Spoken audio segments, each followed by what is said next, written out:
Assalamualaikum warahmatullahi wabarakatuh. Saya akan mempresentasikan apa yang sudah saya dan teman kelompok saya kerjakan untuk memenuhi nilai proyek pada mata kuliah Sistem Informasi Akuntansi. Proyek yang kami buat adalah analisa pengeluaran dan penerimaan kas pada CV The Flash Sale. Kami terdiri dari 2 anggota, yakni saya Nada Nabila dan teman saya Robiatul Adawiyah.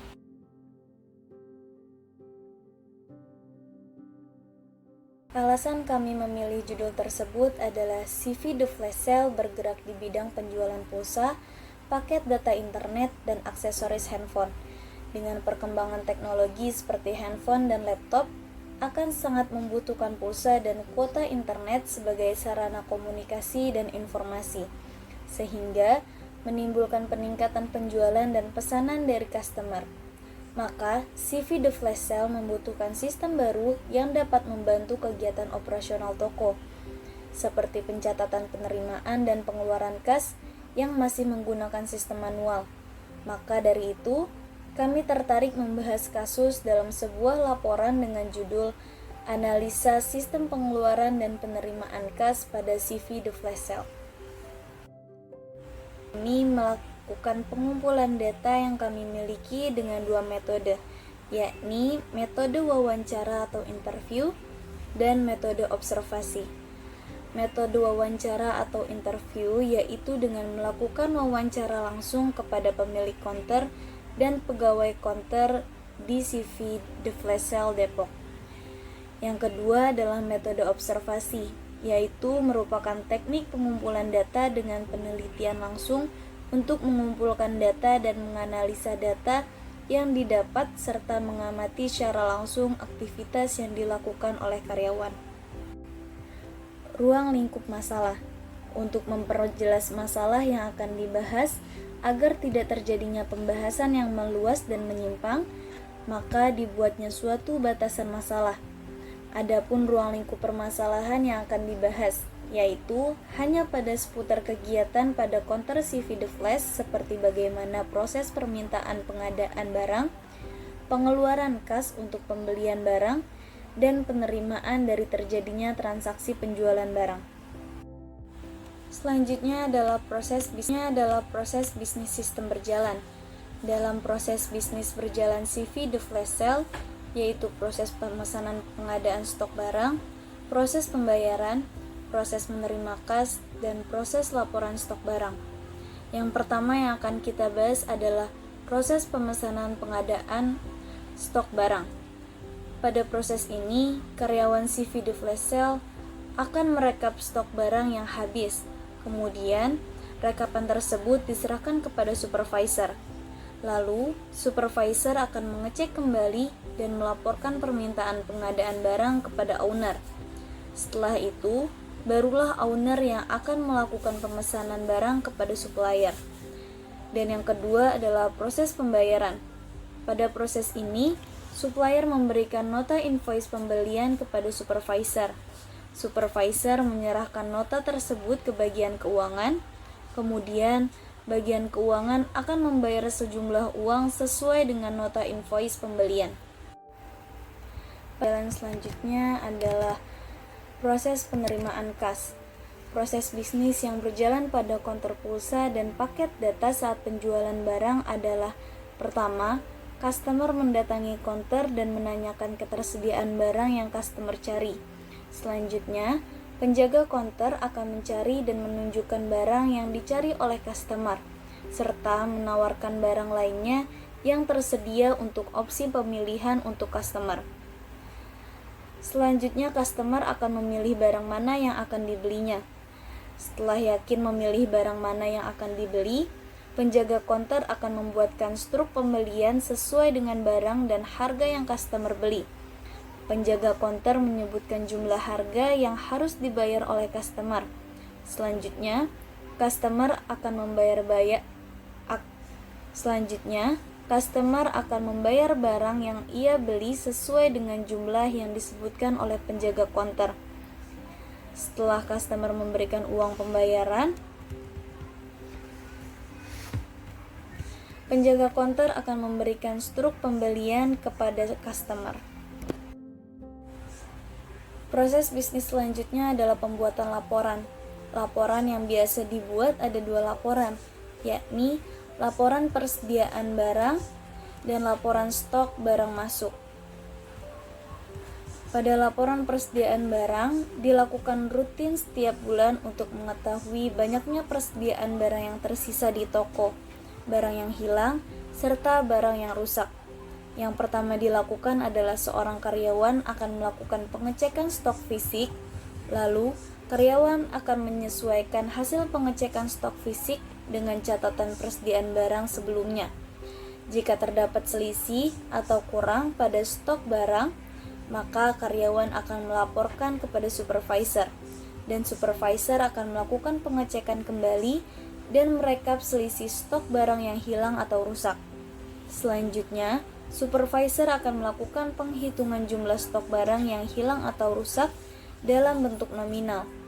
Hasil dari perhitungan jumlah barang yang hilang atau rusak akan dilaporkan oleh supervisor kepada owner dan akan diambil tindakan pemotongan gaji karyawan untuk proses penggantian barang yang hilang atau rusak. Dan laporan stok barang. Laporan ini dilakukan untuk mengetahui barang apa saja yang baru dan berapa jumlah barang setelah stok barang terisi kembali. Dan selanjutnya adalah laporan stok barang masuk. Laporan ini dilakukan untuk mengetahui barang apa saja yang baru dan berapa jumlah barang setelah stok barang terisi kembali. Pertama, supervisor menerima barang dan melakukan pelunasan pembayaran kepada supplier. Supervisor akan memberikan barang yang baru masuk kepada karyawan untuk dilakukan pencatatan ke dalam buku persediaan. Karyawan akan melakukan pencatatan dan menghitung jumlah persediaan setelah barang masuk. Selanjutnya, karyawan akan melaporkan hasil pencatatan kepada supervisor. Supervisor akan melakukan pengecekan kembali dan membuat laporan persediaan barang masuk yang akan diberikan kepada owner sebagai laporan persediaan. Berikutnya, saya akan membacakan struktur organisasi yang terbentuk pada CV The Flash Sale sebagai berikut. Bapak Dimas Dwi Susetyo SE selaku owner, Nur Laila sebagai supervisor, Tri Yuliani sebagai bagian keuangan, dan karyawan terdiri dari 4 orang, yakni Putri A, Tias, Iis, dan Alifah. Selanjutnya saya akan menjelaskan tentang activity diagram proses pemesanan pengadaan stok. Di sini terdapat karyawan, supervisor, owner, dan supplier. Pertama-tama, karyawan akan melakukan pengecekan persediaan barang. Selanjutnya, merekap persediaan barang yang habis dan menipis, lalu mengirim rekap persediaan barang kepada supervisor. Setelah supervisor menerima rekap persediaan barang, supervisor akan membuat invoice permintaan barang dan mengirim invoice permintaan barang kepada owner. Owner menerima invoice permintaan barang, lalu melakukan pengecekan invoice yang diterima. Jika owner menyetujui, owner akan mengirim invoice permintaan barang tersebut kepada supplier. Dan supplier akan memproses invoice permintaan yang dikirim dari owner. Adalah activity diagram proses pembayaran. Di sini ada supplier, supervisor, dan bagian keuangan. Pertama, supplier akan memberikan nota dan barang yang telah dipesan sebelumnya kepada supervisor. Supervisor akan menerima nota dan barang yang dipesan oleh owner, lalu mengecek kelengkapan barang kiriman.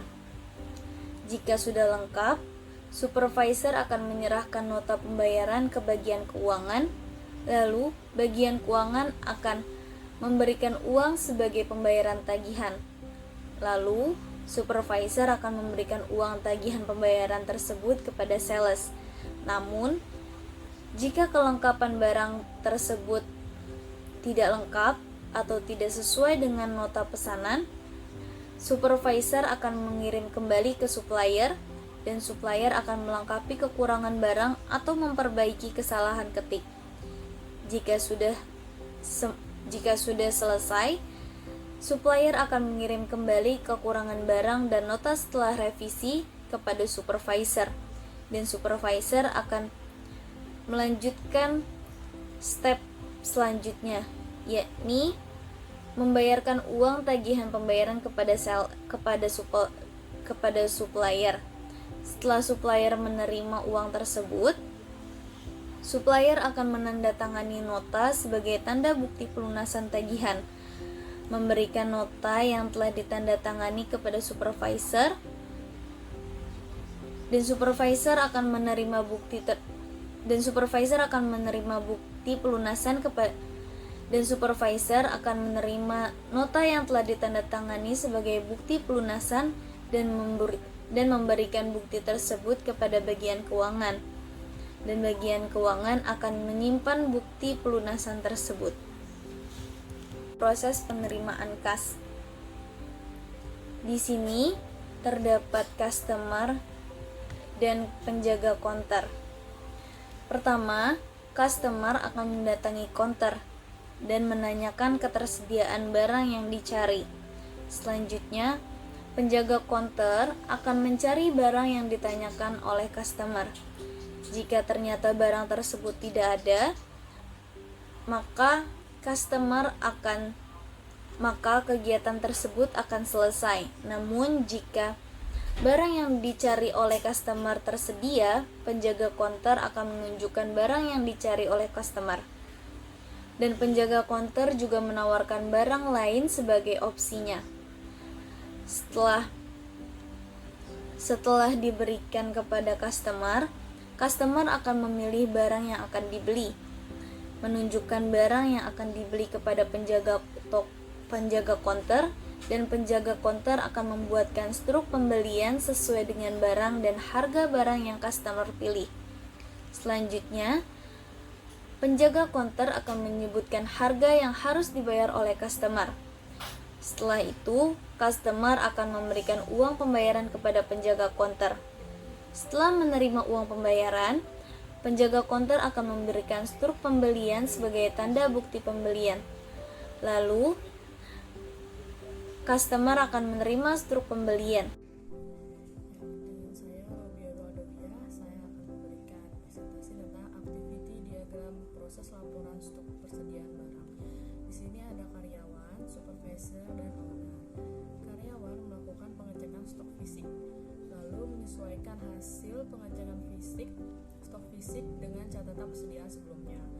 Dan jika ada selisih, maka karyawan melaporkan kekurangan barang kepada supervisor, lalu melakukan penghitungan kerugian. Dan jika tidak ada selisih, maka karyawan langsung memberikan hasil pengecekan kepada supervisor, lalu supervisor membuat rekap laporan persediaan barang dan menyerahkan laporan persediaan barang kepada owner. Lalu owner menerima laporan persediaan barang, kemudian selesai. Dan kedua yaitu activity diagram proses laporan stok barang masuk. Di sini ada supervisor, karyawan, dan owner. Supervisor memberikan barang baru, lalu karyawan menerima barang baru, lalu melakukan pencatatan ke dalam buku persediaan barang dan menghitung jumlah barang setelah masuk barang baru, lalu memberikan laporan persediaan barang setelah barang baru masuk. Lalu supervisor menerima laporan persediaan barang, lalu menyerahkan laporan barang yang baru pada owner, dan owner menerima laporan persediaan barang setelah barang masuk. Kemudian selesai. Berikut spesifikasi bentuk dokumen masukan. Dokumen masukan adalah suatu rangkaian data yang masuk ke dalam sistem dan diproses sehingga menghasilkan proses keluaran. Berikut adalah dokumen masukan yang ada di counter CV The Flash Sale. Yang pertama, dengan nama dokumen nota kontan. Fungsinya yaitu sebagai bukti tagihan, sumbernya dari sales, tujuannya untuk mengetahui tagihan barang yang diterima. Medianya kertas, jumlahnya 1 lembar, frekuensi setiap ada tagihan, bentuknya lampiran A01. Kemudian ada spesifikasi bentuk dokumen keluaran. Dokumen keluaran adalah dokumen yang dihasilkan dari proses yang terjadi pada sistem yang berjalan. Adapun spesifikasi dari dokumen keluaran adalah dengan nama dokumen, invoice permintaan barang, fungsinya bukti permintaan barang, sumbernya dari supervisor, tujuannya pengadaan stok barang, media kertas, jumlah 1 lembar, frekuensi setiap ada pembelian, bentuknya lampiran B01. Dokumen keluaran yang kedua yaitu invoice penjualan barang dengan fungsi bukti pembayaran penjualan barang, sumbernya dari karyawan toko, tujuannya untuk penerimaan kas, media kertas, jumlah 1 lembar, frekuensi setiap ada penjualan, bentuknya lampiran B02. Ada laporan stok barang, fungsinya untuk bukti pencatatan stok barang, sumbernya dari karyawan toko, tujuannya mengetahui ketersediaan stok barang, media kertas, jumlah 1 lembar, frekuensi setiap hari, bentuk lampiran B03. Dan permasalahan pokok pada CV The Flash Sale yaitu yang pertama, dalam proses pembelian barang, pengecekan stok barang, dan pembuatan invoice permintaan barang masih menggunakan manual, sehingga sering terjadi kesalahan dalam pencatatan stok. Dan yang kedua, penggunaan kertas sebagai media dokumen menyebabkan dokumen rentan rusak dan hilang dan menumpuk sehingga cukup sulit untuk mencari dokumen yang dibutuhkan. Dan yang ketiga, proses permintaan pembelian barang membutuhkan waktu yang cukup lama sehingga menyebabkan terhambatnya penjualan barang karena kehabisan stok. Pemecahan masalah dari permasalahannya yaitu yang pertama, merubah sistem pengecekan barang dan pencatatan dengan sistem yang terkomputerisasi, yaitu dengan sistem database atau worksheet. Dan yang kedua, dokumen dapat dimasukkan secara digital dan tersimpan dalam database sehingga mengurangi penggunaan kertas dan mengurangi kehilangan data yang dibutuhkan. Dan yang ketiga, dalam proses permintaan pembelian barang memakan waktu dan kurang efisien. Dan dengan merubah sistem proses permintaan barang menjadi terkomputerisasi, itu akan mempercepat pengadaan barang. Dan sarannya, setelah kami mengamati sistem pembelian barang di counter CV The Flash Sale, kami mencoba memberikan beberapa saran yang terkait dengan analisa sistem pengeluaran dan penerimaan kas. Saran yang dapat kami berikan yaitu dengan membuat suatu aplikasi atau sistem yang sudah terkomputerisasi agar mempermudah dalam proses pembelian barang dagang, pencatatan dan pengecekan stok, serta penyimpanan data, sehingga pengerjaan lebih efisien dan